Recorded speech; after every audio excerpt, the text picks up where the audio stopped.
You. California dreaming about you. Halo, bertemu lagi dengan saya Riza Asbahani. Kali ini saya berkesempatan untuk membahas 4 hal penting yang harus dikuasai. Hal apa itu? Sebelumnya saya akan bahas kenapa kita harus memperhatikan 4 hal penting yang harus dikuasai ini. Karena begini, banyak sekali orang berupaya untuk menjadi dropshipper, tapi tidak memperhatikan 4 hal ini. Akibatnya apa? Iklannya selalu boncos, iklannya tidak ada yang nyolek, iklannya tidak ada yang beli. Akhirnya semuanya sia-sia dan rugi. Kalimat yang akan keluar dari mereka apa? Aduh, nggak mudah jadi dropship. Emang gampang? Ya, memang nggak mudah karena ada 4 hal penting yang terabaikan. Maka dari itu kita perlu perhatikan 4 hal penting ini agar tidak terjadi boncos. Apa itu? Yang pertama adalah menentukan produk laris. Apa itu produk laris? Produk laris adalah produk yang memiliki peminat, memiliki permintaan tinggi atau memiliki demand yang tinggi. Dimana demand itu ada 2 jenis. Permintaan itu ada 2 jenis. Yang pertama, permintaan timbul disebabkan sudah terjadinya permintaan itu karena kondisi tertentu. Misal, contoh, musim hujan, maka banyak permintaan untuk membeli payung atau jas hujan. Itu terjadi oleh sesuatu hal yang tertentu sehingga permintaannya tinggi. Nah, produk larisnya adalah payung, jas hujan, obat flu, dan sebagainya. Itu produk laris. Tapi ada demand terkondisi. Demand terkondisi ini adalah permintaan itu diciptakan. Siapa yang menciptakan? Yang menciptakan ya kita. Kita harus membuat sebuah kampanye yang baik sehingga mampu menciptakan kebutuhan. Kebutuhan itu tadinya tidak ada, karena kita berhasil menciptakan kebutuhan,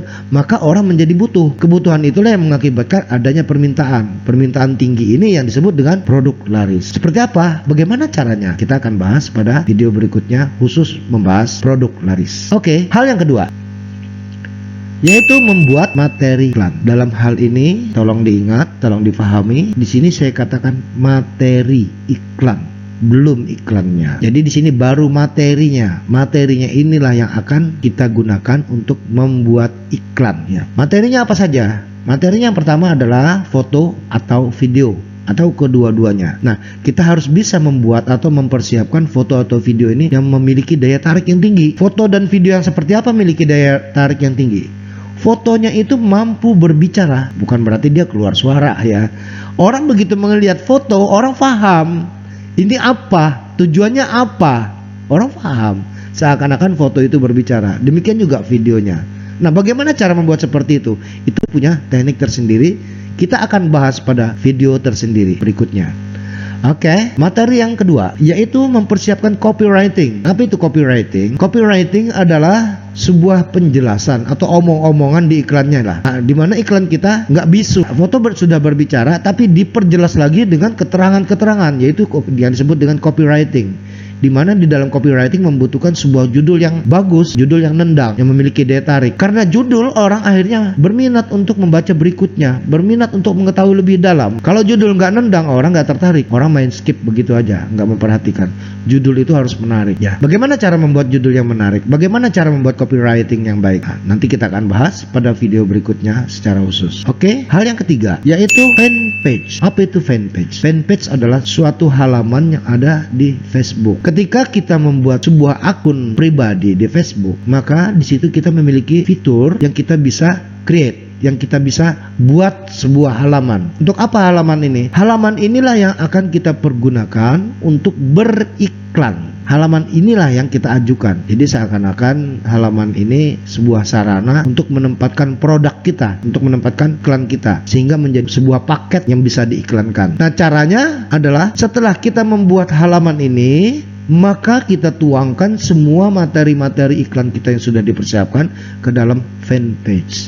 Jadilah sebuah iklan. Tolong difahami baik-baik dan digarisbawahi. Sebuah iklan artinya apa? Ini baru bendanya yang akan dikampanyekan, yang akan diajukan untuk diiklankan. Baru bendanya. Nah, kalau bendanya ini sudah ada, tinggal kita ajukan untuk diiklankan. Nah, pada saat kita mengajukan untuk mengiklankan, maka kita dihadapkan ke sebuah modul yang disebut dengan riset audience. Apa itu riset audience? Riset audience adalah sebuah upaya untuk melakukan riset terhadap target market kita. Kita akan tawarkan iklan kita ini kepada siapa? Kita akan tawarkan iklan kita ini ke wilayah mana? Sehingga kita dapat menawarkan kepada orang yang tepat sasaran. Artinya begini dalam bahasa awamnya, saya akan jual dan saya akan tawarkan ke orang yang pasti beli aja deh.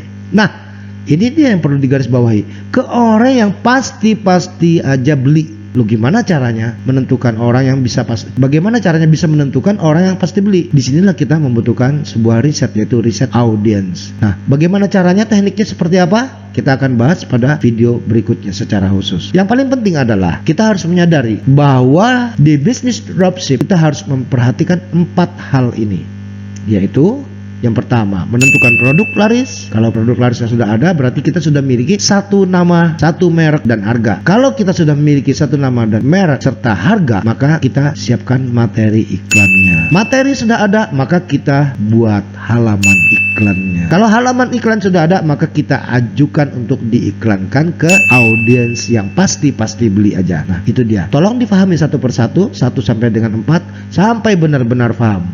Baru maju ke materi berikutnya. Kalau ini belum paham, maka Anda bisa diskusikan. Kita akan bahas pada grup WhatsApp yang sudah tersedia. Oke, selamat memahami, selamat mencoba, selamat mempelajari. Salam.